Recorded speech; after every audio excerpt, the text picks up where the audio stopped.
Yo, what's up, everybody? I'm not really this color skin. I'm not really this pale anyway. Holy jeez. Casper, I got this overhead light. Wrong bulbs. My goodness. It's about 10 times the light of the sun. I think that's the bulbs that were delivered, not the ones that were ordered. So I'm going to deal with that, and you got to deal with this. Maybe how's this go? Ooh, that's better. There we go. I got to wear a hat inside because these bulbs are so bright. Technical difficulties today in the studio. How's everybody doing? I hope you're well. It's a little late. It's 2:14 p.m. This is typically a 1 p.m. Eastern Standard Time. I might bump this a little later, actually. Let's say 2 p.m. from now on because it's Friday and it's summertime and I'm wearing a bucket hat. How much better does life get? The only problem with the bucket hat, though, is I don't think you'll take me seriously. That's an issue. So I think this is a more serious headspace. The hat is just a little bit too goofy, I think. Now, I wanted to talk today as we wait another 30 seconds or so for the stream to populate. But I wanted to share my thoughts because I have thoughts. I have opinions. You might have opinions too. But I want to share some heartfelt thoughts and suggestions for the community. And I'll be speaking about the bodybuilding community primarily, which is a strength sport. So we're all in the same family, right? We're all brothers and sisters of iron. But the bodybuilders are crazy. You guys are crazy. You're crazy. Now, I've said many times loudly that bodybuilders are the most disciplined of athletes. By far, bodybuilders will sacrifice more than any other group of athletes. There's individuals that stand out in every sport, but as a group, bodybuilders will endure such pain, prolonged pain in the pursuit of a specific goal. Their whole life will fall apart around them. But if the gym is going well, that's all they care about. And there's a benefit and a risk to that type of lifestyle. And bodybuilders, I'm not bagging on you. I'm not talking smack about you. I'm not at all. Again, I applaud your discipline as an athlete. I am inspired by it, actually. You can push yourselves to that level. But bodybuilders as a group are also extremely delusional. They're delusional with their approach to health or what their concept of fitness is. Bodybuilding and bodybuilders, they're not fit. They're not healthy. As a group, by and large, they are the opposite of healthy. Now, someone with big arms and round shoulders and a shapely chest, a girl with thick thighs and a round butt, in a flat stomach. That's not the bodybuilders I'm talking about. Not someone who builds their body, who lifts with weights, a member of the strength game, to which we all are. Everyone watching this in some way, shape, or form, whether you do your Pilates or your yoga even, or your CrossFit or your Olympic lifting or your powerlifting or your Metcons or anything else. You can build your body and have an aesthetic, shapely physique. But it's the competitive bodybuilders. So when I say bodybuilders, I mean those who compete and aspire to compete and train and take drugs to compete. These are the ones I'm talking about. This is the group this video is addressing. Competitive bodybuilders, you're delusional in your fallacy of leading a healthy and fit life. Because to be 5'6" or 5'8" or 5'10" at 230, 260, 280 pounds of relatively lean tissue, that's not healthy. If that were drug-free, that wouldn't be healthy. but the amount of drugs it takes to do that and the amount of time it takes of doing those drugs is extremely unhealthy. And a lot of bodybuilders pretend or think that they're doing it healthy. They say they're doing it healthy because they're not doing it as recklessly as some of the other bodybuilders are doing it. Instead of taking grams per week of a combination of drugs for 8, 12, 20 weeks or more at a time, they're only taking 6 to 8 drugs for maybe 1,000 or 2 total, or 1 to 2 total grams per day, to use bodybuilder speak. And they say they're doing it healthy because they get their blood work done, and they get their blood work done, or, before, they get their blood work done after. And then they cycle off and they take their PCT, post cycle therapy.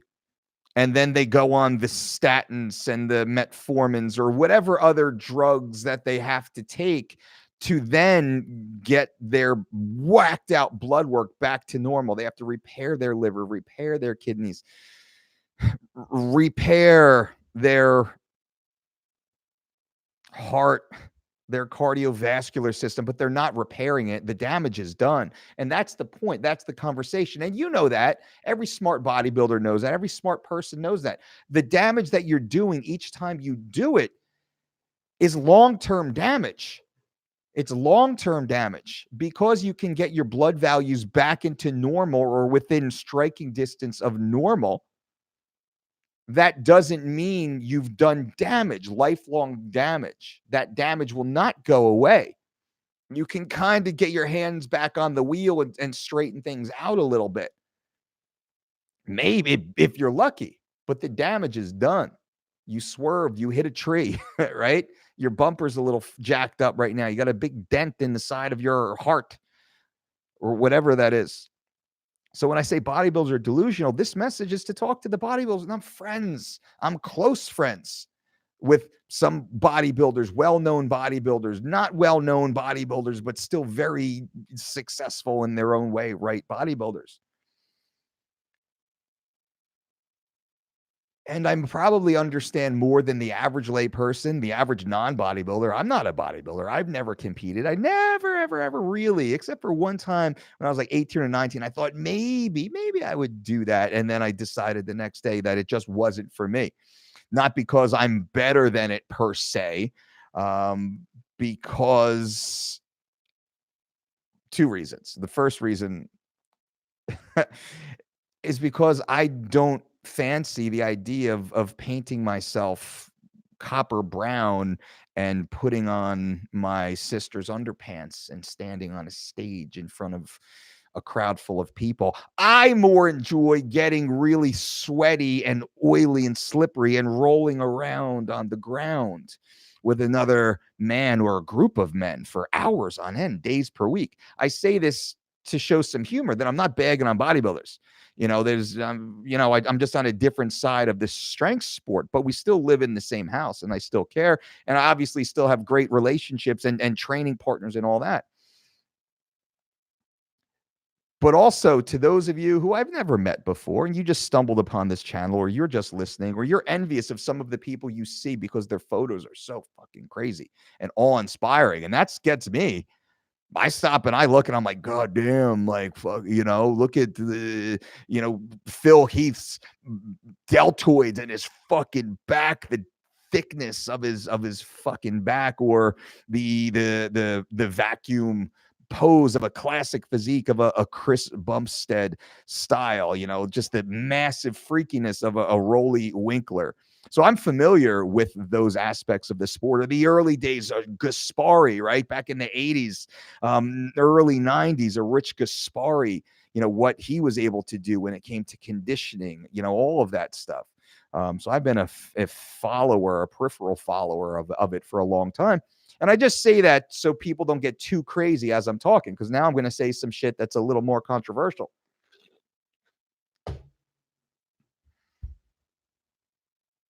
Y'all are effing nuts. I'm trying not to curse because YouTube's been not recommending us because I curse too much, evidently. So let's see if we can do a little bit here. But you know what I'm thinking when I talk like that. Now, again, bodybuilders are delusional, and you bodybuilders, you're delusional. If you aspire to be a bodybuilder, you're already delusional. Now, a lot of times, and it's probably worth saying that bodybuilding, by and large, is pursued by individuals who are seeking to build confidence and self-confidence and have a mastery over themselves. And that's not a bad thing. That's an amazing thing. Some people who lack self-confidence, they go to very dangerous, hurtful vices. So the original inspiration for bodybuilding, strength training, even, is in many ways there's an insecurity, there's a desire to do better, this aggressive way to build bigger, stronger muscles and insulate yourself in many ways. That's just part of the mentality, and many humans actually do a great job as a result of that pursuit, using the fitness world as the pursuit. And that's the point here. There is a very healthy approach to this style of life that skews and becomes extremely unhealthy. And that's where the delusion comes in. And that's the point that I'm trying to make here as I talk about this with you. Now, the delusion comes in, and I'll briefly touch on a point that's on my mind and really motivated this video, is that those in the bodybuilding community and the YouTube community know a gentleman named Matt Porter recently passed away. Matt Porter was in his early 30s, 32 or 33. He's the father of a young, year or less toddler, beautiful little boy, and the husband of an amazing wife and a great family unit they seem to be. And nobody I've ever heard anybody, except for Boston Lloyd, I've never heard anybody say anything bad or disrespectful about Matt Porter even. And they always, talked up how smart he was. His approach was so smart. Now, he passed away, and there's no autopsy, and that's not the point of this. I'm not saying that there's a direct involvement of a specific drug, but I do believe the lifestyle, this bodybuilding lifestyle, and Matt has talked openly, and this is why I think I have some room to talk on this, because he openly talked about this with us, with the community, openly talked about his drug use, this, performance-enhancing drug use, openly talked about his family health conditions and his own personal health conditions, was acutely aware as an intelligent person of the risk to reward ratio, in my opinion. And I think in the outsider's opinion, to all the bodybuilders listening, I'm a non-bodybuilder sharing some insight with you. The risk to reward ratio was insane. That someone that had such a family history and a personal history at an early age would embark upon a restart and continue a very unhealthy pursuit, which is the drug use. And Matt would talk about how he was doing it smart, he was doing it healthy, and he was slowly scaling up his dosages, but also the number of compounds. And some of these compounds were rather dangerous. They're all very dangerous. You look at the side effects and the contradictions on every single one of them, and you could see severe cardiovascular issues. Just out of the gate, let alone many others. That's real. That's real, right? It's known. It's a given. Everyone who hears this knows it's true.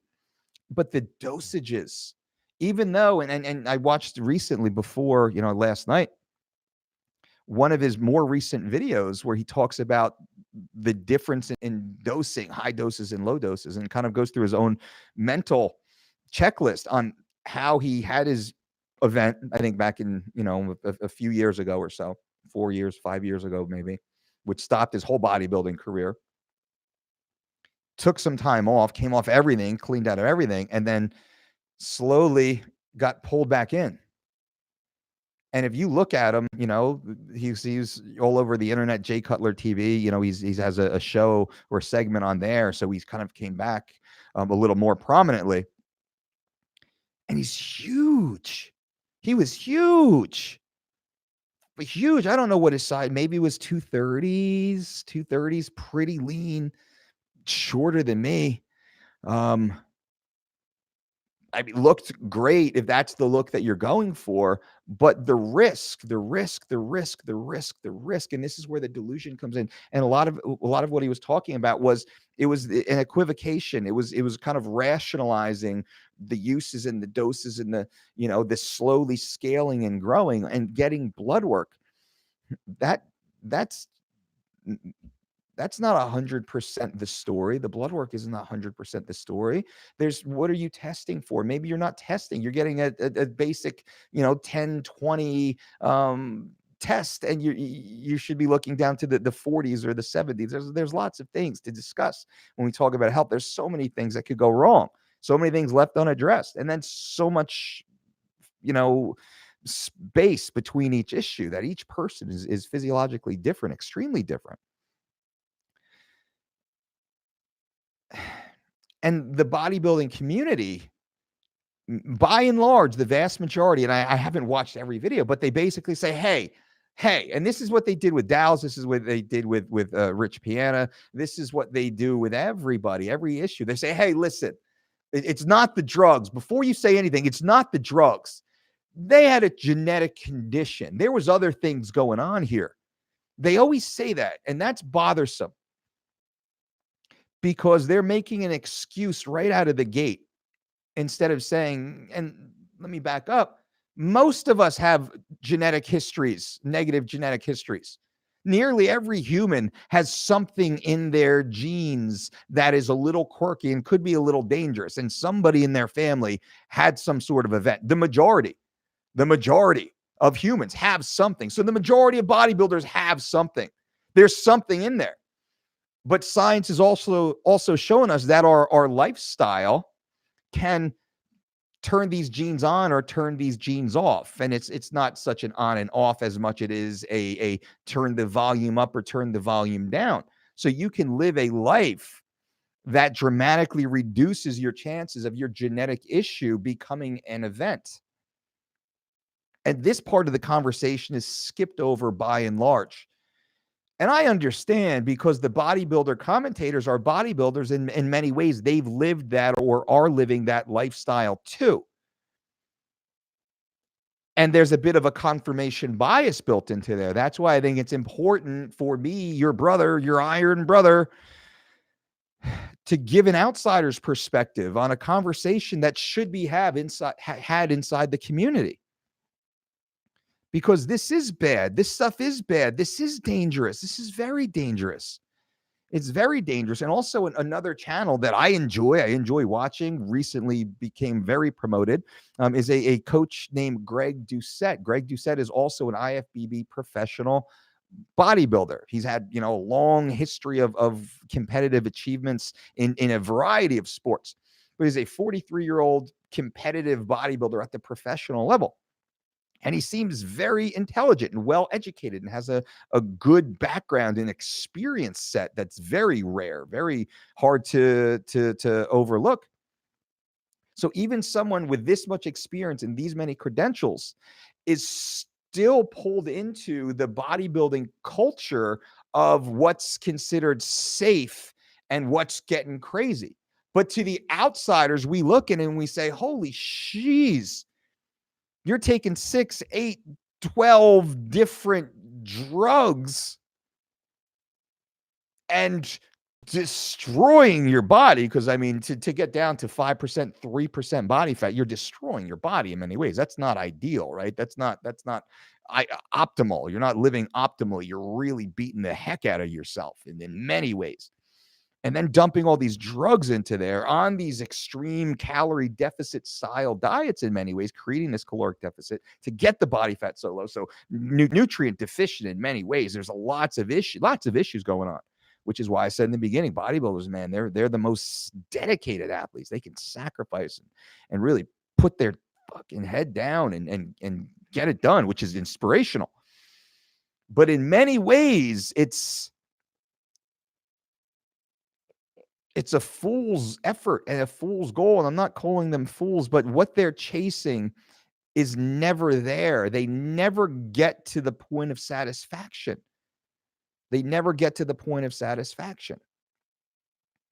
So when I talk about Greg Doucette, I'm not being critical. I'm being complimentary in many ways, but I'm using an intelligent person such as this to highlight my point of that there's a delusion in bodybuilding that Doucette is taking probably a third, probably 30% of what the average professional bodybuilder would take drug-wise, and says, I'm doing it healthy as I can. And he said, I don't want to take all the crazy drugs anymore. I want to be healthy. I want to live long. I'm not going to take all the crazy drugs. I'm not going to take all the crazy drugs, put on an extra 20 pounds, and then move up from 10th place to maybe 5th or 4th or 3rd place. Move up to a little bit more. It's not worth the damage. But there's still damage being done, a lot of damage. And that's the outsider perspective of the delusion of bodybuilding, that there's still this agreement with themselves that, I'm only do a little bit of stuff. I'll only take a little bit of clenbuterol. I'll only take a little bit of thyroid medicine. I'll only take a little bit of anabolics and a little bit of androgenics and a little bit of thermogenics and only just a little bit of each of all of these. I won't take nearly as much. A little bit of orals, which is, the toxicity, right? That's a lot. And I think when Greg has a video and I'd say, go watch, and you should, go watch and listen to his channel. There's lots of good content on there, of course. But to me, I see like, Jesus, why? For what? Why would you? Because I'm 43 too. For what? Why take all those drugs? Why do that? It's so cool to get to focus on a goal, but the delusion comes in that, hey, I'm doing this healthier, as healthy as I can do it. And it's not healthy. So I think I'm going to kind of cut it there. And I just want to bring it out there. So all the bodybuilders listening, or all those who are inspired by bodybuilding, you think you might want to go down that path of competing. I got to tell you, if you do that, more kind of, I'm not the boss of you, right? I'm just a dude. I'm just your brother. Who cares? And I'm just sitting, having a coffee with you, just talking. That's all I'm doing. Just having a chat with the fam, saying, Jesus, what are you doing? You look awesome. Why are you going to do that? Why are you going to put all that? Why are you going to take all that stuff? It's not healthy. Just know it's not. If you're going to do it, I can't stop you, but you have to understand that it's not healthy. And so you say it's healthier than that guy, but it's not healthy. It's like, do I take a little bit of heroin instead of a whole big bunch of heroin? I mean, is that a proper analogy? I don't know that it is, but it might be, depending on the individual you're talking to. But bodybuilding's not healthy. Bodybuilding's not fitness. It's not. There's nothing healthy or fitness related when it comes to bodybuilding, and that's just the way it is. And that's the idea of it is awesome. The eating clean and training and your cardio and your resistance training and getting good night of sleep, and that's all awesome. It's where you cross that line and get into the dangerous pharmaceuticals. That's the issue. And then it's just like, well, one thing worked well, and maybe I can take two things. And well, if two things work well, maybe I can take more of two things and then add a third thing. But then I can add another thing and another thing. But eventually you're going to have to start adding another category of drugs to offset the damage of the performance enhancing drugs. And most of you bodybuilders are already taking shit. Other life-saving, life-balancing drugs now you're taking to mediate the damage and the effects of the PEDs. If you're getting your blood work done, you damn well are, because your blood work's all over the place. And that's the truth, and that's the fact of it. So I say this with love. I say this with care and concern. Do with it what you will. Now I'm going to answer your questions. The Mexican, hey, Mike, I'm doing well. Thank you. Yard bars. When YouTube hits you with 2 ads before the live stream starts, I know. You know what? I actually am a YouTube premium member. I think that's what it's called. We paid the $9 or $11 per month for Cobra Kai, and it's the best thing ever. I didn't realize till like a month later, I get no ads. I get no ads. I get no ads. I get no ads anymore. Just for no ads, it's worth it. Zach C, what's your thoughts on the fitness bodybuilding coach Matt Porter that just died? Well, I just offered my opinion, and my sincere condolences go out to his family. It's tragic. It's tragic, because I subscribe to his YouTube channel, watch his YouTube, and familiar with him on social media. And you feel like you get to know these people. Like you guys probably feel like you get to know me, right? Hey, what's up, everybody? Because we get this relationship. To see someone pass away, it's insane. Tony, can't imagine the stress on the heart of competitive bodybuilders. Agreed. Like bodybuilders know by taking the drugs, your heart's going to grow, right? 100%. 100%. Even just hard training resistance athletes, drug-free athletes, high probability that the heart muscle will actually grow. Taking PEDs and growth hormones and anabolic agents and all the other stuff, fuck yeah, it's going to grow. And then there's more and more and more and more and more. David, what's up? Yard, Kimbo Slice wasn't healthy. He was just like Rich Piana. Yeah, I was around Kimbo a few times just socially in the gym, actually, just training and whatnot, on the Ultimate Fighter TV show, then down in American Top Team.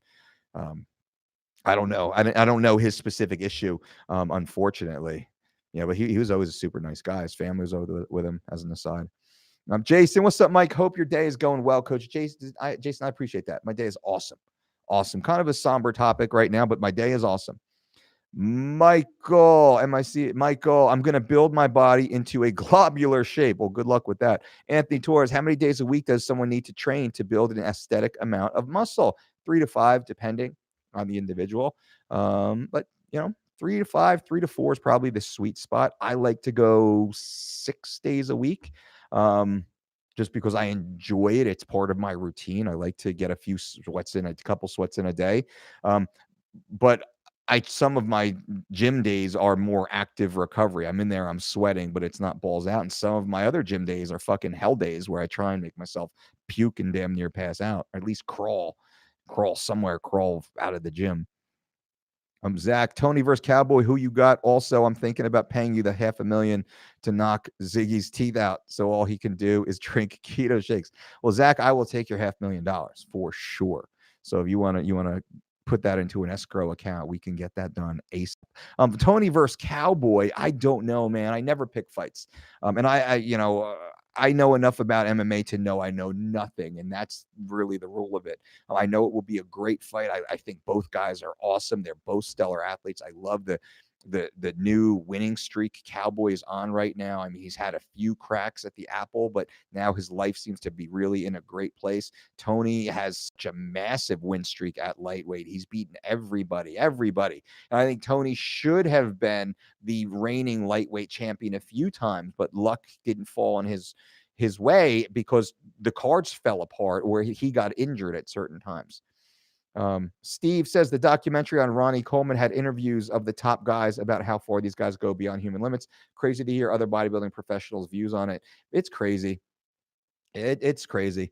Mehmed, hey coach, have you talked about not fasted cardio? You talked about building lean muscle tissues, but one thing I want to know is about lactic acid system and lactic acid training. I did that on a recent video. I think maybe 2 weeks ago, I did a Q&A on it. So Mehmed, go take a look. Anelius, thumbs up, coach. I appreciate that, Anelius. Thank you. And guys, yeah, you want to give a thumbs up to this video. I certainly do appreciate the thumbs up helps. Bang, bang, bang. The thumbs up helps. Allegedly, it helps. That's what everyone says. All the other YouTubers say. The thumbs up helps the channel grow. It helps with engagements. It helps YouTube recommend the channel. But I haven't seen YouTube give us very many recommendations. So our subscribership has grown basically with no help yet from YouTube. I just don't think YouTube is aware of what an amazing, informative channel ours is. What a great community that we have here. I was told that I curse too much. Because I curse too much, YouTube likely won't recommend me. So now I'm going to try not to curse on YouTube and see if that matters. I have such a backlog, though, of 400 or so videos, all with curses, most likely. I don't know how long it will take me to move forward and stretch away from that. But the thumbs up certainly helps. So thank you for the thumbs up. I see them when they happen, and I appreciate that. Billy K, thumbs up first off. Thanks, Billy. Due to following your advice with lists, daily workouts, and bodyweight squats, my body is changing, and even my chiropractor noticed I lost weight. I'm 65 years old. Thanks. Boom. Boom. Billy K, You impress me. You inspire me. 65 years old. You're hitting that list, low intensity, steady state cardiovascular activity. You're training every day with your daily workouts. You're hitting your body weight squats, and your body is changing dramatically. The body weight squats are everything. If that's the only thing you do truly is body weight squats, cardiovascular system will be in check. Your lean mass ratio will be positively improved. Your muscle mass and tone will be ideal. Truly, your tone will certainly be ideal. Mobility, lower body mobility, core strength will all be dramatically improved. Postural improvements of simply doing the body weight squat. We could then grab a little kettlebell or a dumbbell or a plate and do a goblet squat for just a slight little variance of load. Awesome. My man, Henry Cejudo versus Marlon Moraes. And do you expect Tony to go for more takedowns against Cowboy? Cejudo versus, I don't know. I think Marlon will be a different fight, an interesting fight. Marlon Moraes is a natural 135-pounder and a stud. He makes the weight rather easily. With Cejudo moving up, it'll be interesting to see. Moraes trains with a really, really tough team. Ricardo Almeida, Mark Henry, Nick Catone, I think Eddie Alvarez and Frankie Edgar and Edson Barbosa, just to name a few, are all kind of in that world, that mix of Marlon Moraes. So many others, of course. So it's an interesting fight, but Cejudo's got a gold medal, man. Beat Demetrius, smoked TJ. Cejudo's no joke. Paul says, what up, Uncle Mike? Filling out that Lulu. What tip would you give today's? This is a double XL, by the way. Double XL Lulu. I'm only like 215, typically 212, 215 is my normal wake up weight, at 5'10". I used to be 5'10" and a half. Now I'm flat 5'10". I really got to stand properly to hit 5'10". What's up, Uncle Mike? Filling out, answered that. Yep.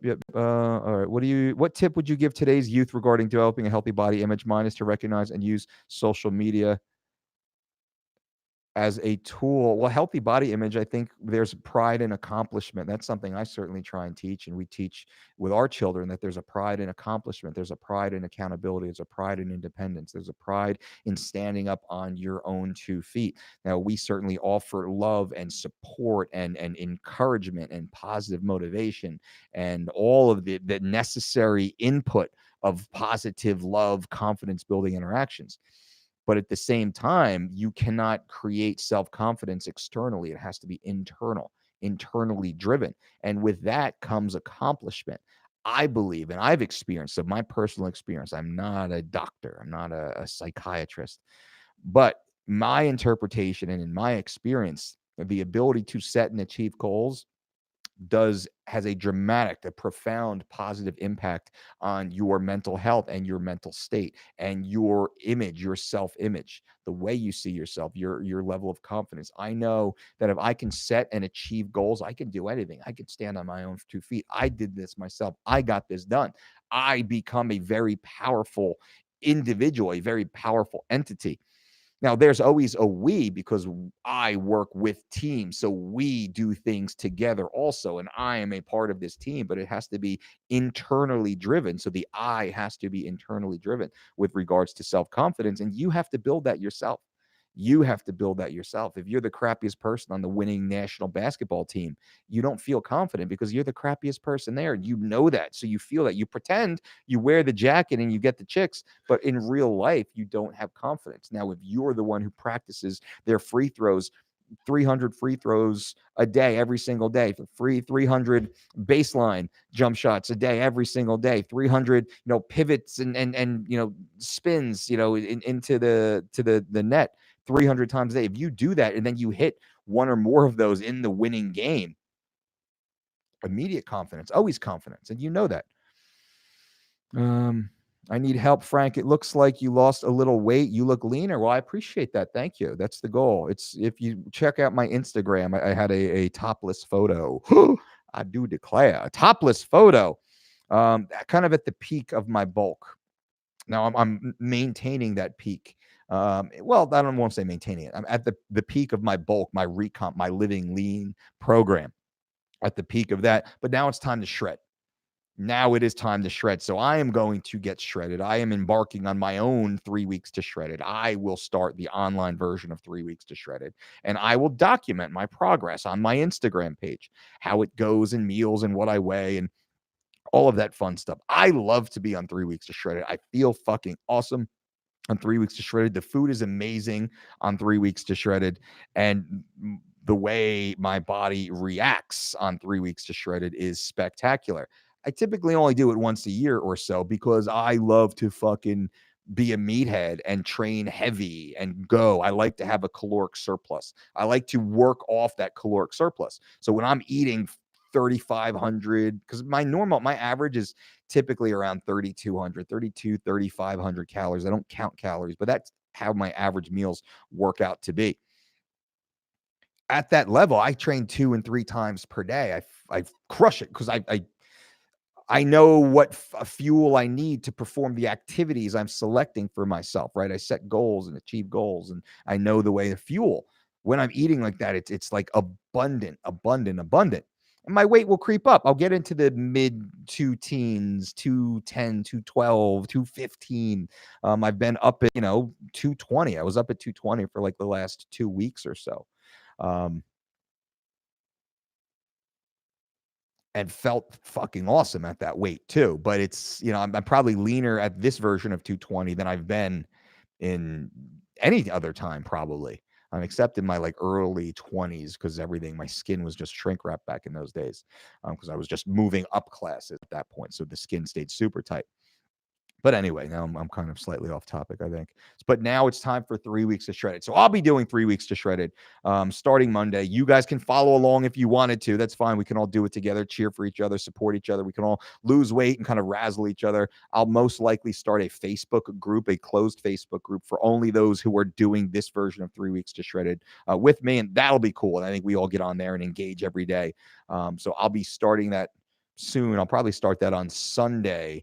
And then just as people let me know that they're in, we'll just kind of let everybody into it. Again, if you want to do it, you can go to the DolceDiet.com, click on that Get Shredded button, join the 4-week, 3 weeks to shredded, or the 12-week Living Lean in 3 weeks to shredded. You can do that too. Use promo code DolceTube, T-U-B-E, all one word, DolceTube, and you'll save 10%. If you wanted to do that, I'm doing it. If you want to do it with me, come on, let's do it together. It'll be cool. That's all. Jeremy Smith, much love from Ohio, greedy salvation. That's what it is. It is the drugs. It is the roids. And that was the point of it, right? It's the poison. They're just poisoning themselves. Why? Fuck, why? Why? It's so much. My friend is a bodybuilder. I always tell him, you bodybuilders with the pills and the powders, you get most of the times build the outside look, but maybe something's happening on the inside. That's true. Ronald says Greg Doucette's channel is legit. I agree. I like Greg's channel, so I'm not talking smack. There's no beef here at any of this. It's all love here. But I think Greg's a smart guy. He'll hear what I say, and I think he's like, yeah, that's right. And he never said it's 100% healthy. He never said that. He said it's healthier. It's not as bad. But there's still that compromise. It's not as bad as like what these fucking crazy motherfuckers are doing. I'm not that crazy anymore. I used to be that crazy, but I'm not anymore. I need to tone it down a little bit, but I'm still going to do it and it's still pretty dangerous. Zach, did you go to Disney Springs while you were in Orlando? I forget the name of everything. I was the Sherpa. I just carried everything, carried everyone, pushed everything, packed the cars. Brandy would know everything for sure.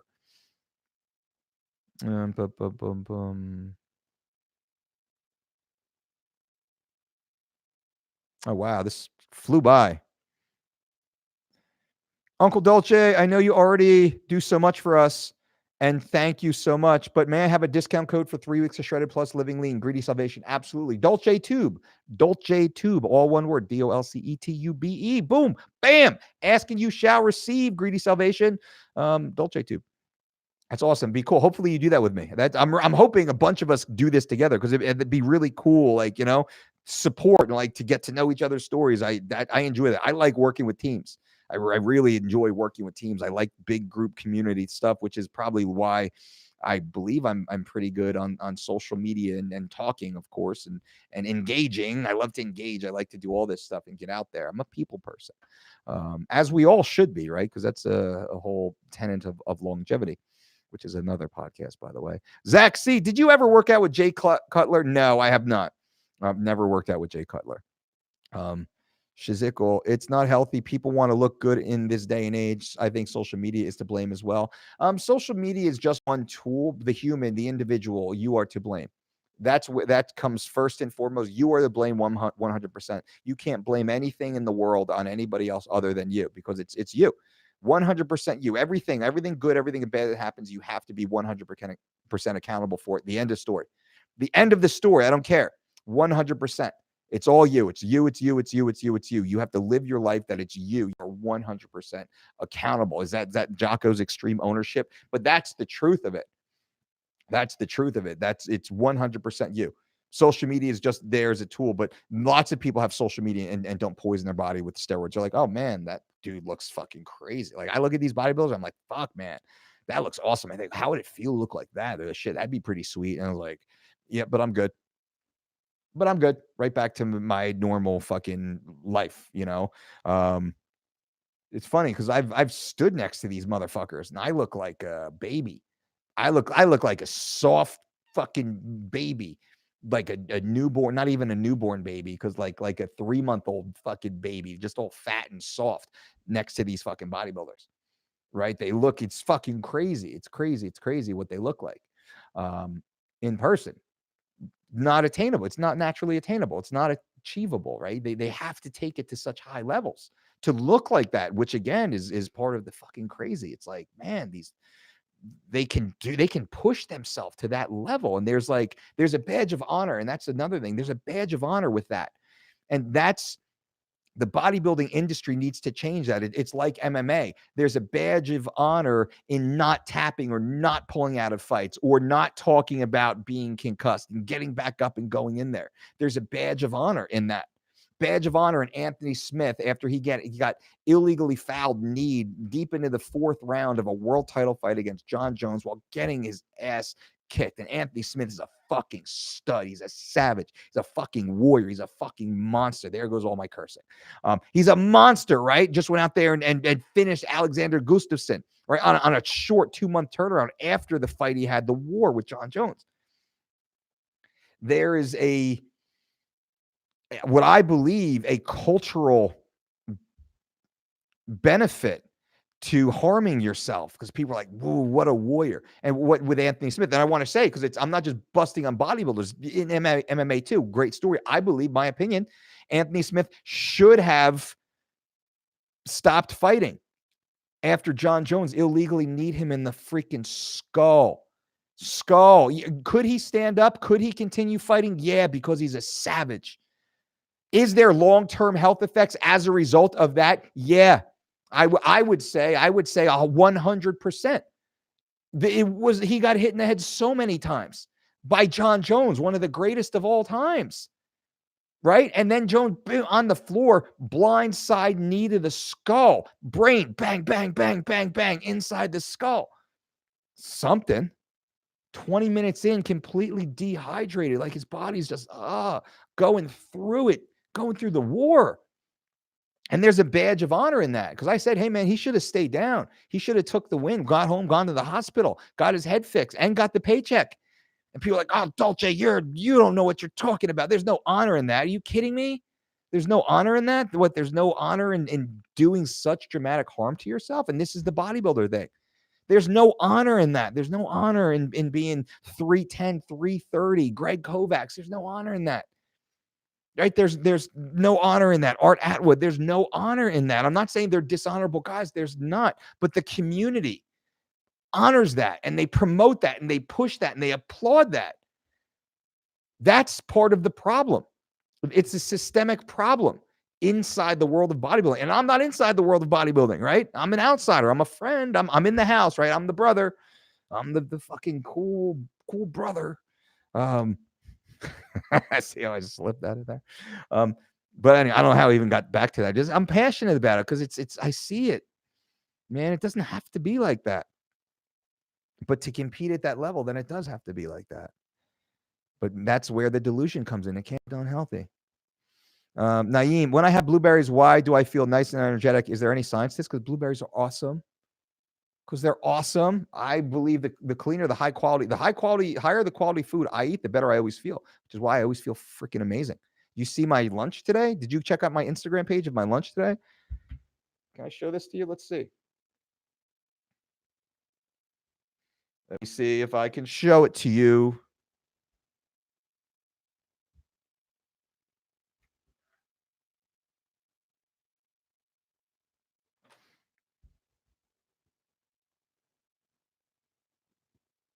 That's my lunch. I posted that right before the podcast. That's my lunch. Awesome. Awesome. I feel amazing. I want to come in. I want to do a podcast. I want to run. I want to lift. I was like, oh, maybe I should lift real quick. That was my exact thought. Mikey Carroll, it's so funny when people say I cut out carbs and I lost 10 pounds. I eat more fruit and veggies. Yeah, you didn't cut out carbs. You cut out crap. Mikey, you make me laugh, brother. That's exactly the point. And that's why I'm so vocal about the keto cult and their crappy information. Jack Ellison, thoughts on Anthony Joshua versus Andy Ruiz? Heavyweights, baby. Heavyweights crack. Heavyweights crack. That's the truth. And Stephen A. Smith, his comments, I did think that was extremely disrespectful. 100%. He's got no credibility. It's not like Lennox Lewis said that, a commentator, but also a former pugilist. Stephen A. Smith, man, I don't like it. Happens in MMA too. The MMA world does that sometimes. They talk crap about fighters like, oh, he got KTFO, like he got fucking splatted, face planted. Dude, that does bother me because there's a ego manipulative tact in that. This is a person doing something that you cannot, have not, would not, should not do, and you're offering a negative comical spin on that person's misfortune or that person's success. That has no place from a journalistic perspective. Now, if you're just a bobblehead and that's all it is, then you have the right to say it. I'm not saying you people don't have the right to say. You have the right to say anything, in my opinion. As long as you're not inciting violence, you got the right to say it, whatever. And then the world can just cast you out as a fool. That's absolutely fine. But for that, I do think Stephen A. Smith is a fool. And that's, man, yeah. Anyway, so that's my opinion. But it's a heavyweight fight. Does it end like that 9 out of 10 times? No.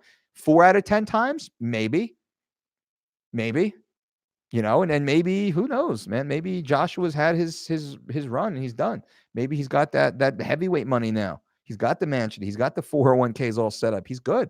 And he's like, man, I'm just gonna run, hit pads, not really feeling it anymore. Let's just get a few more paydays. That happens a lot. And what's he gonna make, man? What is Anthony Joshua making right now? 2 million, 6 million, 4 million? So I would say somewhere in the $2 to $4 million range. Could be a hell of a lot more too. Lewis, hey Mike, thanks to your 3 weeks to Shredded, I managed to make the 155-pound limit for my title fight tomorrow and made it feeling amazing. Thank you so much. Lewis Woods, I am so proud of you. You are fueled. You are ready to go and push the pace. Have fun. Let it all hang out. Think nothing of your gas tank because it will be full just before it, and execute all the training that your coaches have downloaded into you, all the work, all the rounds, all the reps, all the miles that you have put into this camp. Now just go unleash it. Go out there, execute, have fun. I'm proud of you, my friend. Good for you. Barao says B12 supplement must take or not. No, I'd say no. Get some blood work done, see if you have any deficiencies. Jack Ellison, I heard Andre Ward say that Anthony Joshua carries around too much muscle as a boxer. Thoughts? By the way, I love the show. Jack, I appreciate that. Thank you, man. I'm working hard for you guys, trying to give you as much helpful information as I can. And I'll get that light fixed here soon. My goodness. It's like 10 times. 10, what did it say? 10 times or 100 times the blinding light of the sun. That's what we ordered. That's not what we ordered. That's what we got, actually. I ordered just twice the brightness of the sun. Jesus, it's too bright. But anyway, I'm actually really tan right now. I got a really good tan right now, and it's completely washed me out, which is crazy. Maybe I should borrow my Bodybuilding Brothers brown paint. I will.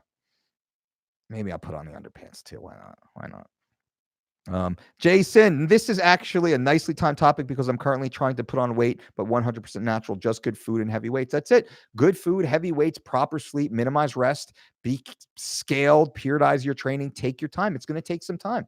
10 pounds, Jason, you're looking to put on 10 pounds, truly not knowing your level. If you're at the intermediate or so level, I give myself a year.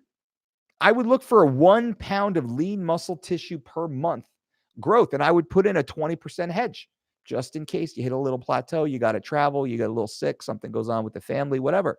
That would be my specific goal, is to put on 10 pounds of lean quality muscle tissue in that period of time. I would probably be looking to lose, not knowing your body fat percentage, but I would certainly be looking to get down below 12% body fat too, not knowing how lean you are. Man, that's a great 12-month goal right there. David says, sorry, I'm off topic, but I might be fighting in September. Wanted to try your diet. Should I go online or your book? David, I would say definitely go online. You can certainly do both. The online program will be much more personalized for you. The book gives you all the basic principles, and it gives the outline, the overview, diet, recipes, things like that. You have to do all the calculations yourself. The online program gives you a dramatic amount of personalization that's focused on you specifically, not just your age and height and weight and energy output and job and training style and history and forward moving goals, personality type, or nutritional personality type. It has everything tailored specifically for you. So I would say you'll see greater outcomes with the online program, which is why we developed it and built it the way that we did, because what we say is 0.00 ... Our athletes have to be on weight 185.00 at a specific time for ... 00 p.m. right? That's what we say, and that's what the online program does. It offers that level of specificity down to the gram, down to the ounce, down to the teaspoon for each individual who signs up. Chris Perez, Dolce, your channel has changed my life. After 2 rounds of 3 weeks to shred it, and most days following, eat for what I've done or I'm about to do. I'm down 30 pounds. I am 17 weeks out from running my first marathon. Bam, Chris Perez. That is awesome, man. I'm saving that, by the way. I do save a lot of these testimonials or just comments, actually. You're down 30 pounds, guys and gals, 2 rounds of 3 weeks to shred it. And what do we say? So you'd use the online program. It gives you 4 weeks. You get 3 weeks to shred it plus 1 bonus week to easily transition kind of into the program or to like squeeze out those last gains at the very end. Up to you, but you get the bonus week. We say we repeat that twice, and typically it's day 1 to day 21. Then you reload back to day 1 again. When you reload back to day 1, it has the built-in benefit, intended benefit of reverse dieting. You hear about a lot of athletes, bodybuilders, in many ways, bikini athletes. You hear it more on the female side, where they diet all the way down. They hit perfection, whether it's their competition or their photo shoot or their wedding or their show. They lose the weight, they lose, let's say, the 20 pounds or whatever they dry out, they look great, and then they start eating normally again, what they used to eat at like week 4. And everything turns to shit. Digestion, they get bloated, swollen, start putting on fucking fat in dramatic fashion. Everything is off, right? Everything's off. They introduce the wrong foods in the wrong quantities in the wrong intervals, yada, yada. So if you follow day 1 to day 21, you go back to day 1, you actually reverse diet right back in using the same system with the same format that has a calorie increase along controlled categories and groups with known food items. So what happens, you keep that level of leanness. You keep that I don't want to say light, because you'll swell back up, but you'll swell back up inside the muscle. It's a great time to recomp. So we use that first 10 days to even 2 weeks as a recomp phase, even where the muscles and the energy just swells back up again, allowing you to push harder in the gym to facilitate new lean muscle mass and strength gains, speeding up that metabolism to a degree while continuing to lose more body fat over that period of time. So, and that is what Chris did. He did round 1, round 2 of 3 weeks to shredded. And down 30 pounds. I love it. Sean, thumbs up. What's up, everybody? Thumbs up, please, guys and gals. I would appreciate bang, bang, bang, a thumbs up if you thought the content was worthy. Then I'm just a little reminder for you, offering a little reminder for you that I appreciate it. And I see it. I see when the thumbs go up, and I do appreciate that. And hopefully YouTube appreciates that you like this channel, because allegedly that's supposed to help us. Katie, I just weighed in Europe for a tournament. Any ideas on what to eat to perform good tomorrow? I was about 9 pounds 1 week before weigh-ins. All right, that's really good. Katie, not knowing specifically you or your body or anything about you, I would say you want to eat the same basic foods you've eaten the last week or so, the last 3 days, the last 7 days, the last 10 days, the last 15 days. I'd start looking through that category of foods, and I'd eat the very familiar food sources. I wouldn't eat anything new. I wouldn't eat anything different. What I always try and tell our athletes is you want to eat very similar to the way that you would eat on a hard sparring day. That's on fight day. You want to eat very similar to your hardest, 48-hour period during training camp, while being more focused on proper rehydration early on in that first 2 to 4 hour window. But it's the same foods that got you there is what you want to continue with. Jack Ellison, don't change, coach. Always do it your way. I'm trying. Dave B, hey, coach, loving the Facebook recipe group. Right on, Dave. Thank you. Michael Reutman, how much do your programs cost? Go to thedolcediet.com and choose and pick them out. Just do your research. Take a look at thedolcediet.com. Click on Get Shredded. There's the 4-week program, the 12-week program. Everything you want and need is right there. We even have a money-back guarantee, a full money-back guarantee within the first 24 hours of buying the program. If you don't like it for some reason, no problem. Money back, no problem. Some people, though, they're like week 11, day 6. They've logged in 10 times a day, every single day, and they're like, hey, man, can I get my money back? I didn't finish the program. We're like, yeah. Like, I'm looking at your Instagram right now. You lost fucking 50 pounds. You're shredded. They're like, well, okay. Just thought I'd try. Now, I mean, a lot of fitness YouTubers say that L-arginine makes you vascular. Is that true? I don't know. I've never actually tried it for that purpose. I don't know. I'm not really concerned about that. B12 supplement must take or not? I would get your blood work done first, identify a deficiency. Lightning, can someone make it really far on the big lifts with no isolation exercises at all? Yeah. But isolation exercises, really, it's ancillary work. You're looking to fill in any sort of ancillary group. Let's say your rear delts are just weak, or your mid traps are weak, and you're hitting the big lifts, but you have other more powerful or mechanically advantageous muscles that are taking over, and they're developing that weakness. So you want to hit some of the ancillary lifts, the smaller isolation lifts, to make sure, like hitting your tibialis anterior to fully strengthen your calf muscle. You're deadlifting, or you're walking out big squats, you're hitting, cleans and such, and you have a weak tibialis anterior. That's the muscle that runs along the outside of the front of your calf, right? If that's weak, well, your footing is going to be weak. Your grounding is going to be weak. You're going to have a little bit of trouble. So by hitting that exercise or targeting that muscle group, a few times a training cycle, a few times per month, a few times per week, even, you'll be a better lifter that way. Mehmet answered that. Tony versus Cowboy, what do you think the game plans will be? I have no idea. I think they're just going to scrap. Those guys, they have a few positions. They're probably, well, Tony's really good with that guillotine. Cowboy's got a sick triangle armbar. Like, gotta be careful in those spots. Cowboy's got that, style of punch kick combinations. His clinch is really good. Tony's got really good movement and feints, and those inside elbows are a little scary. I'm sure they've trained those areas, but I don't think there's going to be big game plans for these guys. They're going to go out and scrap it out. Has Blueprint program started yet? No, emails have not been sent out yet. David, I'm walking around at about 170. My teammates and coaches telling me I should fight at 145. Give me some advice. Fuck no. I would say no. That's crazy. Unless you're like 5'4", 40% body fat or something, then maybe you would consider it down the road. But 170, 140 to 145 for what? If you're going to be a 145 pounder, you better be walking around, I'd say, in the low 60s, 62, 64, mid 60s in like the deep off season. Thanksgiving, the Christmas off season, mid 60s maybe, but you don't want to be more than 20 pounds above your weight class at that body weight. Shoot, man. Maybe if you're even a light heavy, if you're fighting at 185, I'd like to see you around 202. I don't want to see you up above 205. So no way, not for a 70 pounder or 45 pounder. Angel, Uncle Mike saw that food you posted on Instagram. Mind sharing how you made it? Which one? Which rest? I've got a lot of Insta foods on there lately. Wow, a lot more questions. Let me see what I can do here.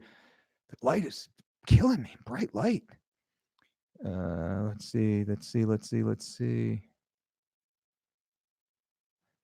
There we go. All right. Favorite brand of supplements? Well, I would say Jarrow, Jarrow. That's the brand that I personally prefer and trust and get most of my supplements from. They don't make everything. I get my ubiquinol from Jarrow. I get my curcumin from Jarrow. I get my vitamin B12, my vitamin B3 from Jarrow. I get my creatine from Jarrow. I get my glutamine from Jarrow. I get my L-citrulline from Jarrow. I'm trying a bergamot product. Now, I don't take all of those right now, and I don't take all of those all the time, but those are the products that I do and have taken and have bought from Jarrow. What do I take pretty much year-round is the vitamin D3 from Jarrow. I think that's it. The ubiquinol, which is a CoQ10 style supplement, I would take that.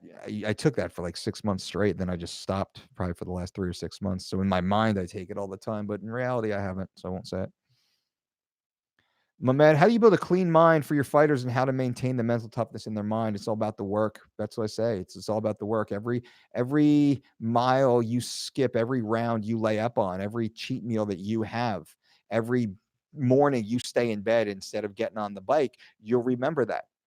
That will make you less effective. And not because it's forced, it's needed rest. Dolce, I'm so sore. No, it's not that. It's when you're being a little puss. That's when, and that happens. That happens a lot. It happens to everybody.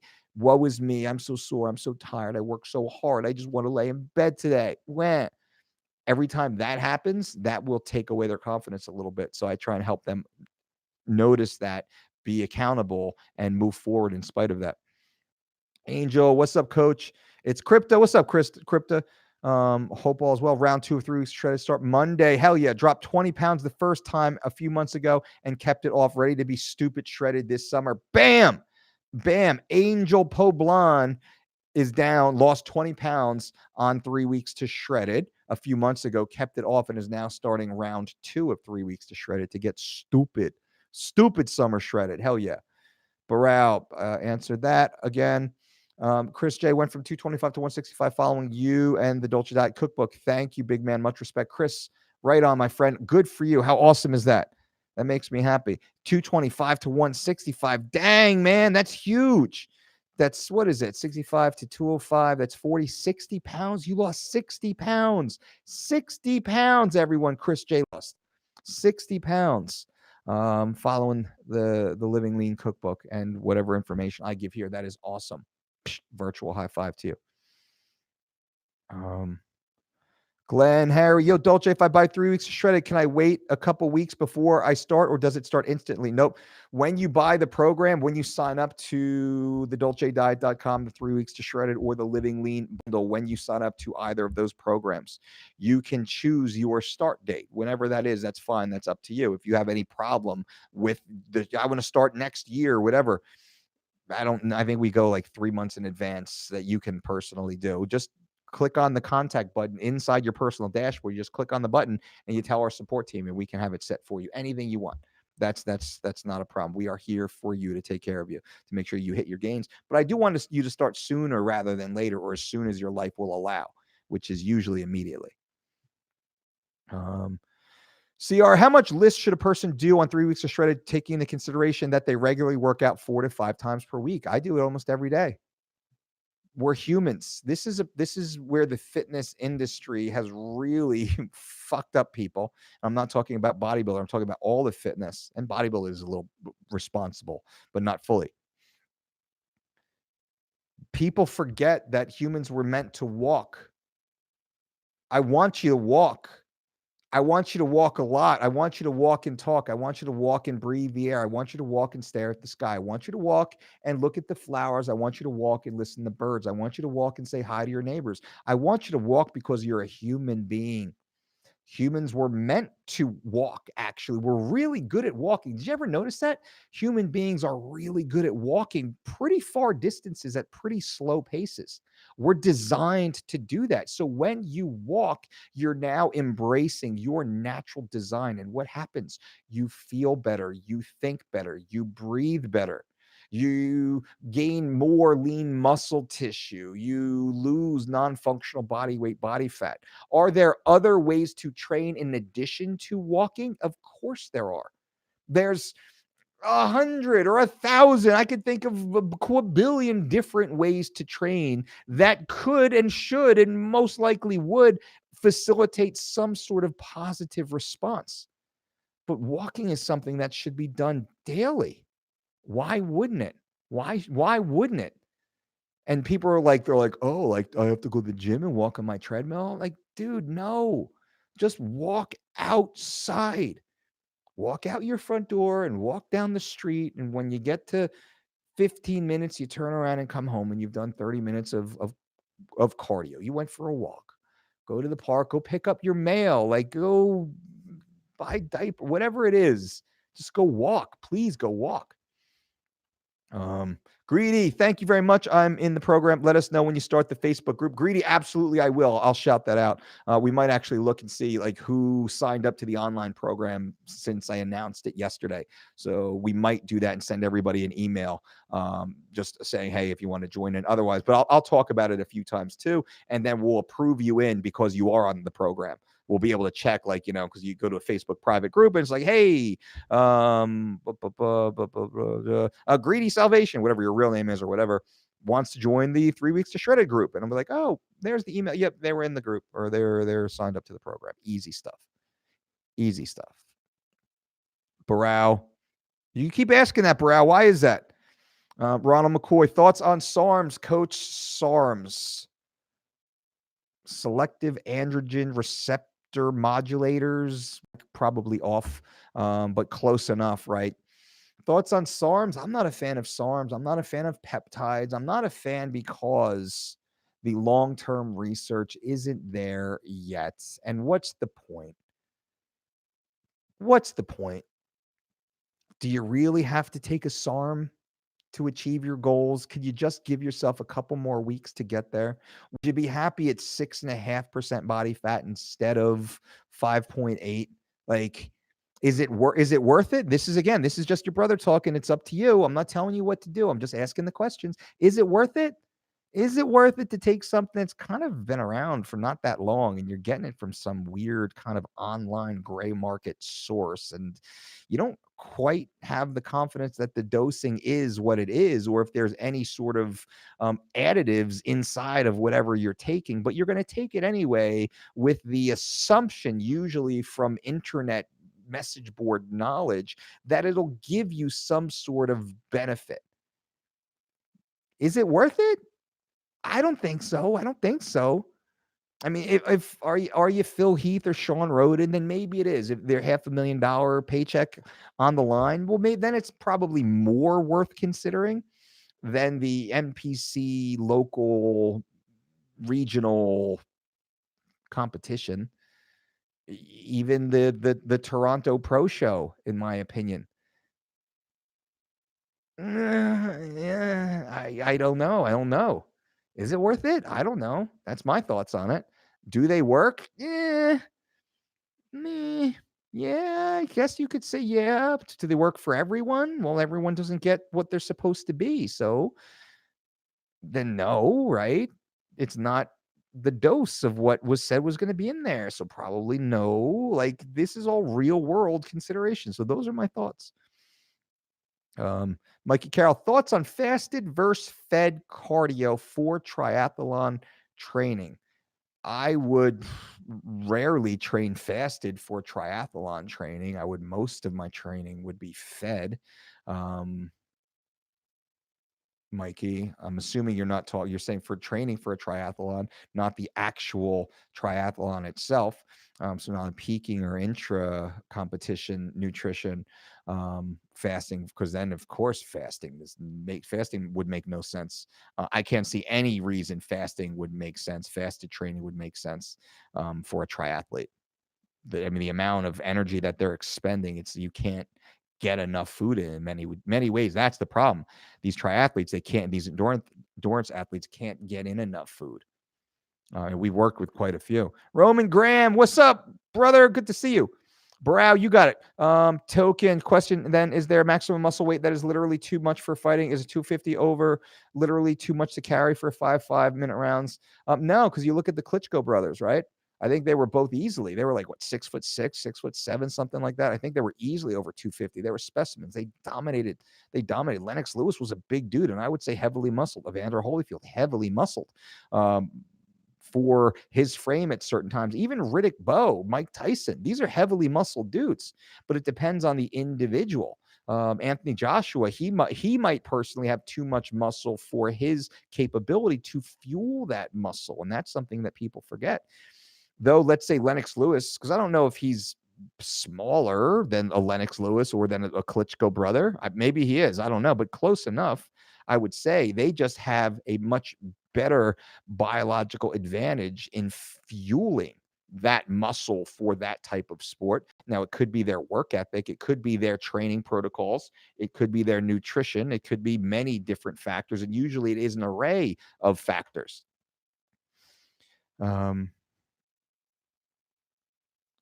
Then there's nothing healthy about using trend. No, there's not. Token, you're going to win, David. Go win. Nice. Mike Sullivan, uninsured blood test, my brother. Yes, I will post. Give me until next week to post that. That's my apologies. We've been crazy here getting all that locked up. That was slightly lower down the list. But next week I will post it for sure. Probably before these I'll probably do a whole video on it. Brad, love the content. Having my breakfast bar right now before boxing this morning. Question: does chewing gum affect your blood sugar and affect your morning fasted cardio?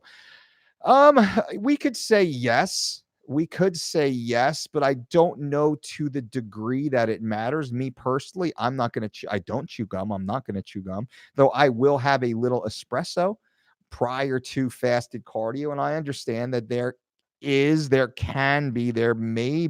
shown to be a insulin response. Does it matter? Does the effect of caffeine negate any negative impact of that small influx of insulin might offer? I lean more that way, and that comes borderline some scientific study, but I've never seen one on this specific topic. So lots of experiential and anecdotal information. I see most of the individuals that I know, that I work with, that I analyze, that perform some sort of fasted cardio a few days per week with caffeine, they get lean as fuck. They get lean as fuck. That's the truth of it. And you guys know that's the truth of it. Now, like, what's more effective? People will fight, blah, blah, blah. It's the combination of all. That's the most effective. There is no best. You have to train at low intensities. You have to train at high intensities. You have to train with large volumes. You have to train extremely intense. You have to train in intervals of intensity and all of these different things. So all of these things work in combination with each other. But the lower intensity things can be performed more often, which means I can walk 30 minutes, 5, 6, 7 days per week and have almost zero negative and exponential positive gain.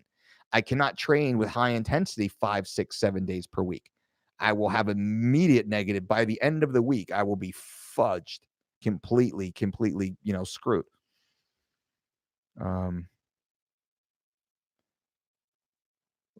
Katie, thank you for the response, boss. Since I started listening to you, you changed my life. You helped me perform at my best only 1 year before the Olympics and for free. You are better than a lot of the nutritionists from the national team. Kate, I appreciate that. Thank you so much. That means a lot. It means a heck of a lot to me and to our team. We are pro athlete, right? We are pro client. We are pro health. We are pro information. We are pro content. We are pro transparency. I just want to tell you the truth. You're an Olympic level athlete following our advice for free and seeing dramatic positive effects. So much effects that you're even comparing us, but further than comparing us, saying that we're even better, offered you more usable content, actionable content with results than the nutritionists employed by the national team.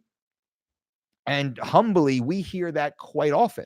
We work with, covertly with some of the collegiate teams. We work with collegiate athletes and collegiate programs. We work with other higher level programs that have staff, credentialed staff member, licensed credentialed staff members, all the acronyms next to their name. And the results are bogus. So you're a high level athlete just hoping that the support team is as good as you are. And many times you're left dissatisfied. So I'm happy that we can give you this information. I'm happy we can do it for free, honestly. If you have the ability, Kate, hit me up on Instagram on a DM. I'd love to follow your career, see specifically what sport that you're competing in, and just learn more about you. I like to pay attention to, the athletes that we can cheer for. So that would be nice. Ninja, what's up, Ninja? Angelo, the recent one with all the veggies, how do you make it? Looks amazing. That I got that from Seed to Sprout. It's a restaurant in New Jersey. From Seed to Sprout. That is their kimchi bowl. It is amazing. It's served with hot rice and cold kimchi and kale and carrots and cabbage. What else is there? So much in there. I eat it constantly, 2-3 times a week. Jarrow, Jarrow. Like vitamin D3 ever, even throughout the summer? Yeah, I'm in the summer. When I lived in Vegas, I never wore a shirt in Las Vegas. I was outside every day in the sunshine every day. And my D levels would always be chronically low. They'd be like lower end of normal. I would feel my best. I do feel my best when I'm at high end of normal. I personally get there by taking 10,000 IUs of vitamin D3 split into 2 5,000 IU doses twice per day, once in the morning, once at night. After about 3 weeks or so, a month or so, I start to feel a little better, and I'm very regimented with my lifestyle and my journaling and all the content and data collection. And I don't believe that's placebo. And my numbers actually show that I am in the optimal range of health. And I can feel that. Vitamin D is very, very powerful. It's very powerful.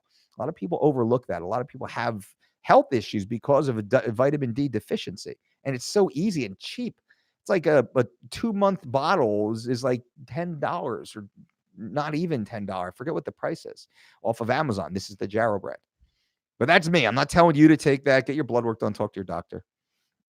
Mike Sullivan, get those thumbs up, peeps. That's right. Thumbs up, everybody. Bang, bang, bang. If you haven't given a thumbs up to this video, please do. I've been talking for 1 hour and 17 minutes, very profoundly, if I might say. I think this information was helpful. I know I've asked or answered a crap ton of questions so far, and I think we're really doing good work out here. So thumbs up are appreciated. I think that means YouTube will then understand that you like the video, and they might be more prone to eventually promote us as a notification or a recommended video, to which they never do that. Why don't you do that, YouTube? We're working hard for you guys over here.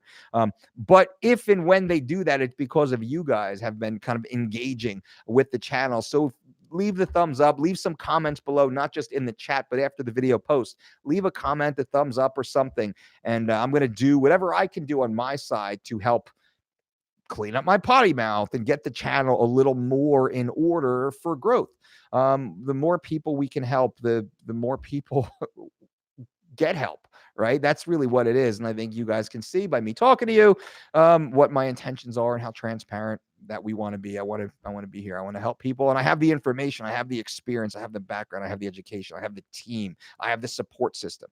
I certainly have the data to give to you guys for free via YouTube. So happy to do that. Gamora, hey coach, does a fighter lose muscle mass while dehydrating during fight week? No, they don't lose muscle mass while dehydrating. Well, you could. Do they lose mass? They lose density. But no, the muscle doesn't disappear. It's just like you squeeze out the sponge and then you put it back underwater and it fills back out again. Same thing with the muscles. 1 week period of time, it's not really. I mean, I guess some athletes could break down muscle tissue because they're starving themselves and their coaches are having them exercise 2 and 3 and 4 times per day, and they're putting them in saunas and scalding hot baths. In that case, yeah, then muscle tissue can be broken down. Not the way we do it. Mo, hey Mike, I'm getting ready for the Fire Academy in August. I am in okay shape, but I want to gain muscle, but also build cardio endurance. Is lifting split body 4 times a week and run on the other days? I would be doing light cardio every day. I would be doing I'd probably be doing like 30 minutes of a walk, 20 to 40 minutes of higher intensity running, 30 minutes of a walk, 20 to 40 minutes of high intensity rowing, 30 minutes of a walk.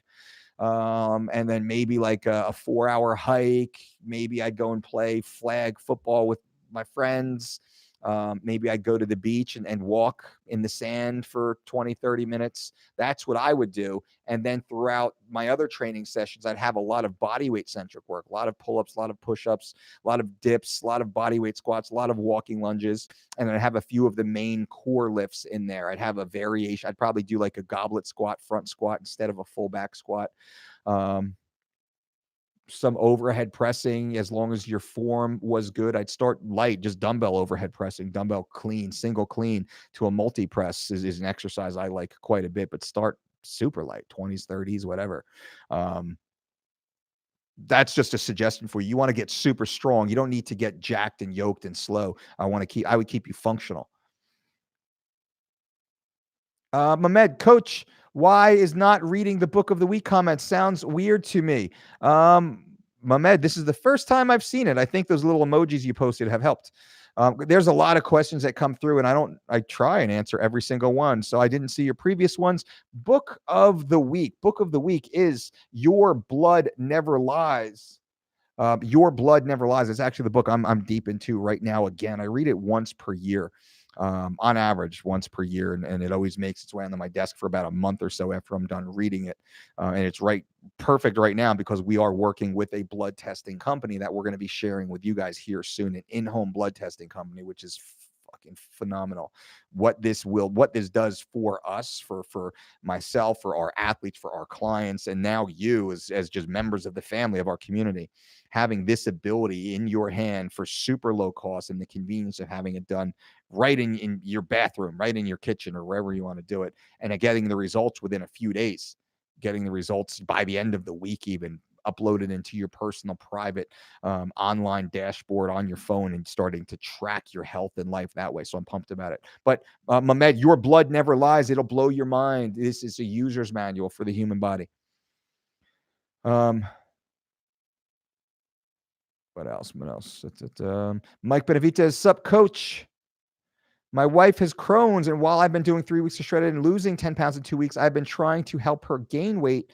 She is down from 101 to 101 from 125. Anything that I can help. So, Mike, I would strongly recommend, number one, your wife be under a doctor's care. Everything about her life needs to be supervised by her doctor. Number two is to be working with a registered dietitian qualified to give her the specific nutrition information that she needs based upon her health condition. We have registered dietitians on staff that you can work with. You can set up a consultation for your wife and yourself to be a part of it, of course, at dolcedietshop.com. Click on the one-on-one consultation button, and you can have that 30-minute conversation with one of our registered dietitians who, prior to the call, will send you a digital intake form asking every question that we need to know to give you the best possible information. So the 30-minute phone call is not spent asking you these questions. It's coming up with solutions, specific solutions for you. In that call, we'll give you the overview of what the nutrition should be and the different recipes and things like that. We'll even send you a free copy of the cookbook telling you what should be eaten, again, with the supervision of your doctor. Many people decide they go from the 30-minute consult, they love it, and they want to continue the relationship. We have an 8-week My Diet program, which is a personalized relationship with your registered dietitian who builds you every single meal, every single day, grocery list, everything you need, and you have full access, 24-hour email access to the team, and mandatory phone calls or Skype interviews, depending on what you're most comfortable with, set up to walk the journey with you. We waive the consultation fee. Let's say it's $150 for the 30-minute consult. We waive that and roll that straight into the My Diet program. So you do the 30-minute consult, you're like, wow, I really want to do more. We just take that fee you've already paid, we apply it to the next level, and you're good to go. That's my suggestion. You can work with any other registered dietitian too. Of course, I'm saying that we have that on staff. This is one of the services that we offer to you guys. We don't heavily promote it because we're busy. We're always busy. And I don't want our team to be spread too thin, right? So I don't want to have 300 My Diet clients per month. That is senseless. I want to make sure that you get all the attention you need. And that's why we call it a personalized service. So that's all available to you. But that's a serious issue. It's a serious issue. You want to make sure you're on top of that, but you have to work with a licensed professional. Boxing stuff. Is sexless or hit? It's hit. It's hit, right? That's why they say hitting that ass. Arthur B, greetings from Norway. What's up, dude? What's up, Arthur B? Good to see you. Rongo Pie. Thanks, coach. You got it. Ben. Yo, Dolce, I'm 5'14". I'm trying to reach my goal of touching the rim on a basketball hoop by the end of summer. And I was wondering if that was possible. And if so, how do I go about doing that? Ben, that's awesome. I am so happy to hear that. Now, is it possible? Anything's possible. Anything is possible, but there's got to be a very specific strength training program built in and lots of technical practice. Sometimes your ability to jump is based upon your form. Maybe you're jumping off the wrong foot with the wrong body mechanics. You need to have very specific body mechanics to optimize your vertical jump. Lots of things go in there. I'm assuming you'll take a running jump, and I'm assuming that you're 5'4". This is a 10-foot hoop. How tall was Spud Webb? Didn't Spud Webb, he was around that height. Maybe he was, I don't know, maybe probably 6 foot in the NBA. He looked like he was tiny. But anyway, strength training. Now, I can't tell you exactly how to strength train on here because I don't know you. I don't know the mechanics of your body. I would strongly suggest finding a local strength coach, not just a personal trainer, but a strength coach to help you go along.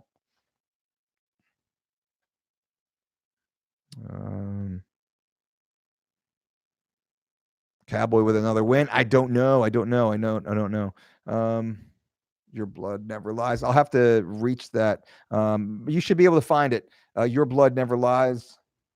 Laval. I don't know if that's I can see it. It's across the room and I can't leave the table and go walk over there. But Laval could either be the publisher or it could be one of the lead authors. I think it was a contribution. Mo, thanks, coach. Looking forward to the blood testing, and I'll keep you posted on my journey into the fire service. Mo, whatever I can do for you, my friend, I'm here to help. Cheer you along. Good for you. David, I know you kind of explained this already, but how does the online 3 weeks of shredded work? Does it just give you a plan template, or is it more of a consultation thing? So it is. So you go to I'll do a video on this eventually. You go to the dolcediet.com, you click on Get Shredded. You can choose the 4-week, 3 weeks of shredded program, or the 12-week, 3 weeks to shredded plus living lean bundle. We click on the 3 weeks to shredded program. You put in your name, you put in your credit card information, you read the terms and services, and you click, let's go. You immediately then roll into a series of questions about you, about your background, about your lifestyle, about your physical attributes, about your nutrition philosophy, about what your goals are. So you go through, I think it's a four-page series or 4 different pages as a series of questions as we start to build your specific algorithm. There is a rule engine inside of this system that is the most sophisticated of any that I've seen. And I say that because before we built it, we looked at every single system out there in the market, and they were all template-based programs, which means if you weigh 200 pounds, if you weigh 225 pounds, you're getting the same program. If you weigh 100 pounds or 150 pounds, you're getting the same program. Ours isn't like that. Ours is specific to the individual. That's the big thing, because what we said earlier is 0.00 dot dot. People sign up and they're competing at 125, 135, 145, 155, 170, 185, 205, heavyweight, all these different weight class spreads. And then we go down into boxing. We're going down to, 103, moving all the way forward. So we look at that. We look at all the different sports, but also you being at your very best self.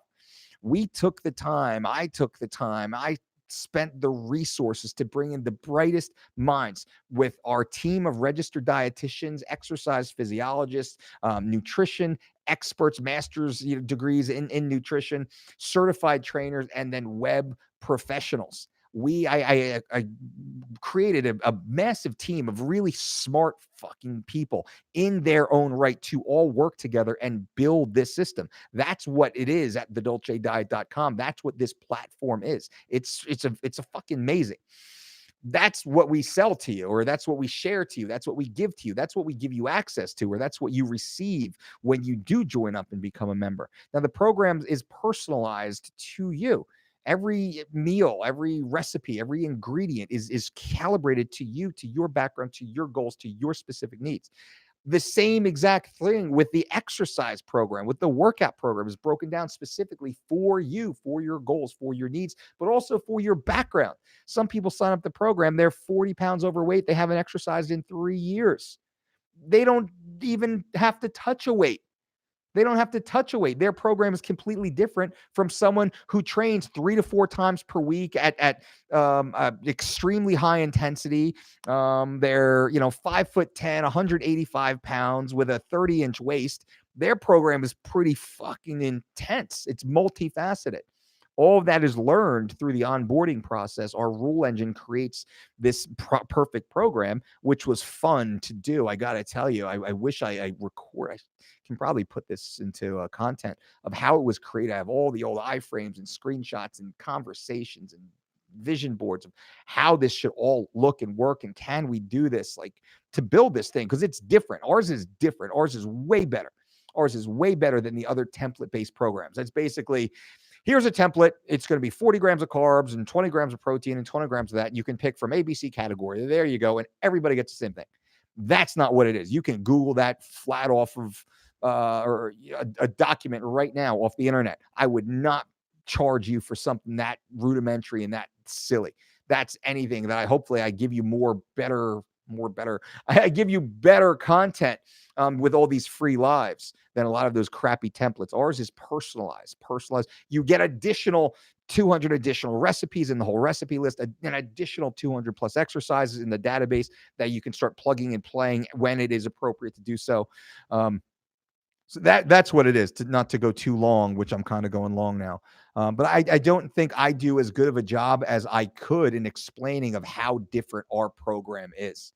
It's extremely different than everything else. That's why it's so successful. That's why the results people get are so successful. That's why we have such a high retention rate. The people who go through the program love it and keep it and continue on with other programs. And some people go on for years, multiple, round 1, round 2, round 3, because it's that good every time. Boy says, how do you get rid of water weight? How big of a role does sodium play? Thanks. Well, you can get rid of water weight by drinking more water. That certainly helps. You can get rid of water weight by sweating, by exercising, by sitting in a hot tub or a sauna, by consensual relations, as someone had asserted earlier. You can get rid of water weight in many, many ways, and also by dropping your sodium. That's something also, by dropping your carbohydrate intake. Lots of ways to get rid of water. The key is to reduce excess water, but not to be dehydrated. We don't want to be dehydrated. We need water for sure. We need water, and we also need to perform. Spud Webb was 5'7". Bang, there you go. He won the dunk contest a few times, didn't he? Take in, if someone literally walks around at 205, should they fight at 205 or gain a little bit and move up to heavyweight? If you're walking at 205, I'd like to see you fighting at 205 for a while. I'd like to see you super athletic at 205, fast and strong and powerful. Because someone at 205 and someone at 225, if I'm at 205 at 10% body fat and you're at 225 at, how many would that be? 12% body fat, 15% body fat, man, I'll be the 10% all day long. That's really, at the bigger weight classes, we're really looking for about 10% or so body fat at 205, somewhere around, 9% at 185, down to like, 7-8% at 70, and kind of like holding that 6-7% down to like 55, 45, 35. Too low body fat's not good. Too high is equally not good. Deforestation. Hey, Mike, thanks for all you do. I appreciate that. Thank you. I'm here for you. Have any advice for a skinny, fat 25-year-old dude? I'm 160 without much muscle. Have a great weekend. Yeah, go to the dolcediet.com right now and start the Living Lean bundle. Start the 12-week program. Everything you need is there. It's created for you. It's built for you. It's personalized for you. It is the GPS to your body, to your life. It is there. It's done for you. Just follow along. Just go to the dolcediet.com. Use promo code DolceTube. I'm starting on Monday. I'm starting 3 weeks to shred it on Monday. If you want to join in and be a part of the crew, I'm doing 3 weeks to shred it on Monday on the program, on the platform. So I'll be inside the forum talking smack, and we're going to create our own Facebook group for anyone who does join and wants to be a part of it. You'll learn more about that. That's what I would say. That's what works. Omar, I'm 26, work out 5 times a week. How many calories should I consume? I eat reasonably healthy. I'm 26. I work out 5 times a week. How many calories? I don't know. How tall are you? How old are you? What's your gender? What's your activity? Omar, I'm about 40% body fat, 218 pounds, 5'5". Omar, I would strongly suggest you go talk to your doctor.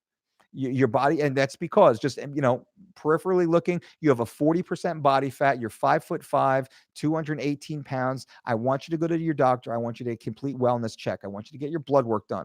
I want you to have a nice relationship with your doctor moving forward. And that's a good thing. I want you to see your doctor every 3 to 6 months so you can be told that you're healthy and that you're doing great and there's great improvements every time you go back. That's what I want to see. What you should weigh, that doesn't matter as much. It's how you're living. That's your lifestyle. You want to live a proper, healthy life. And that's really what you're on the path to be doing. And you're young. You have a lot of time to turn it around, but you have to do it now. You have to do it now. Start there, then get back to me. Denise, does the program include gym routines? Denise, it absolutely does. Every workout, every exercise, every set, every rep with video tutorials. You can just click on at the gym and go, oh, that's what a goblet squat is. Boom, that's a curtsy lung. Dang. All right there for you. Token. Hold on a second here. Got to shoot a text to the wifey. Hold on. Tell her I'm talking to you guys. ST. ST. And bang. Boom. There we go. Sorry about that. Token. I'm 30 years old. Is too late to start professional MMA if you've done martial arts since you were 7. The bright side I'm looking at is a half, no major tech level brain damage. Had competitions before. I'm sure, as you can guess, at 205, no major health conditions or anything like that. I think my body fat is around 12% right now. At 12%, you might be a 85 pounder. That's probably what you are. So if you're going to start, let's say you're going to start training for an MMA fight, you're going to tighten things up. You're going to exercise more. You're going to eat better, eat cleaner. That 205 is likely going to get down to about 195 pretty quick. That's going to make you a really good, healthy 185 pounder who can weigh in at 186. That's my assumption. 12% body fat, weighing 205. You're most likely a very, very, very fit, very healthy 85 pounder. And it's up to you. I had my first mixed martial arts fight at 28 years old. So take that for what it is. David, sorry to keep hitting you up with questions, but how much strength and conditioning do you recommend MMA, BJJ when you're not in camp? Well, everything is strength and conditioning related, even your jits practice, even your skills practice. You should look at that also as a strength and conditioning component to it. Think about what your grip work is, what your core work is, like your isolation work or your isometric work. Lots of different things going on there. But I would say usually it's 1 to 3 times per week, depending on the training phase. 2 is typically ideal. I like a 5-day rotation. I'm not a big fan of like every Tuesday and every Saturday. I like things I see greater benefit when we don't care about the Sunday through Monday 7-day schedule. I like to see things programmed every 36, 72 hours more in that time frame. Sometimes we're training Sundays. Sometimes we're off on Mondays. It happens that way. Lima, Mike, thanks for the promo. I signed up and we'll begin Monday. Heck yeah, Lima. Well, that's awesome. Let's see you. I'll see you in the shredded group. I'll let you guys know more on Sunday about the shredded group on Facebook. So did you that damage in your powerlifting days? And how about Dexter Dack Jackson. I don't know what that means, Luke. Dexter Jackson. How about Dexter? Well, Dexter Jackson. Yeah, but that's one human, and we don't know what his life is like. We don't know what his blood work is like. We don't know what his 60s and 70s and 80s. Maybe he was supposed to live to 110 and he only makes it to 90. Who knows? I'm not saying hopefully he's here forever, right? Hopefully everybody is and everyone's healthy forever. That's the goal. But is there damage being done? Yeah, there's damage being done. You can't not say like, well, he's still alive. That's not a good argument. Well, he's not dead yet. That's not a good argument. There's damage being done. That's the fact of it. There's damage being done. There's damage being done. Is it as bad as the ultra consumers? It's not as bad, but it's still bad and it's still damage. And it will affect each individual in a different way. Some will have cataclysmic results. Some won't. Some will have close calls. That's the honest conversation though that needs to happen. And that doesn't happen very often in the bodybuilding culture. It gets washed away and brushed away and forgotten. Well, he had a health issue. He had a pre-existing condition. So just shut up. It wasn't the drugs. No, it was the lifestyle, primarily the drugs, because that's their known outcome. That's their known side effect. That's the known contradiction is these exact issues, especially if you have a genetic issue or a abnormality. Omar, thanks, brother. I've been following your diet tips for a while. I've lost 12 pounds of fat and gained 4 pounds of muscle. Boom. I love that. I love that, Omar. That is awesome. Losing fat, gaining muscle. Bang, life is good. Noki, thanks for the great work, Mike. I'm in the UK preparing my Dolce breakfast bowl for tomorrow morning. Hell yeah. Ooh, I would need one right now. Gunfighter. Uncle Mike, what's up, Gunfighter? Good to see you. Lima, I train jits 3 days a week, usually in the evening. When's the best time to lift? I'd give myself at least 6 hours between a lift and a heavy jit session. Zazen, what's a good way to program the big 5 squat, bench, deadlift on the same day? Too much? Same day is too much. By far too much. I like to break out like I like a Monday. You can do like a Monday, Thursday squat deadlift centric day, Monday, Friday squat deadlift centric day. It's in many ways, and Louis Simmons has a really good template on this because a lot of it is focused on hip drive, right? You know, the hip force. And then you have your ancillary muscles, but the quads are very important for the deadlift, specifically for conventional deadlift, closer to the stance deadlift. You can look at a lot of these things. But if you're training the big 5, which would be what? The squat, the bench, the deadlift, the clean, and the press, I'm assuming that's the big 5. The clean and press, to me, in many ways, are more technical lifts that should be trained at much lighter loads. And you should probably be rotating, 3-week cycles with a specificity of a lift or of a weak area that's affecting multiple lifts. Do you recommend low bar or high bar squats for grappling strength and benefits? Both. I recommend all squats.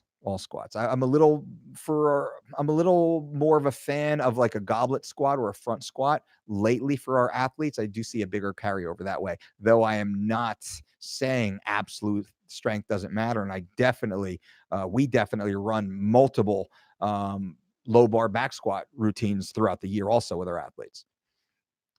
Thanks, big bro. Going to get things going and use your program to become the 185-pound boy. Hell yeah, Token. That's awesome. Bryson, aloha, my brother. You the man, Dolce. Chew. Bryson, I appreciate that, my friend. Good to see you. I hope all is well. I know you're crushing it. I know life is amazing. That's awesome. Tacoma, for real, though, thanks for the encouragement. 30 and 28. Not too late. Not too late, man. This is life. Be smart, right? Be smart. Be calculated. But live your life. Have fun. Have fun. Don't hurt anybody that doesn't sign up for it, doesn't sign the waiver.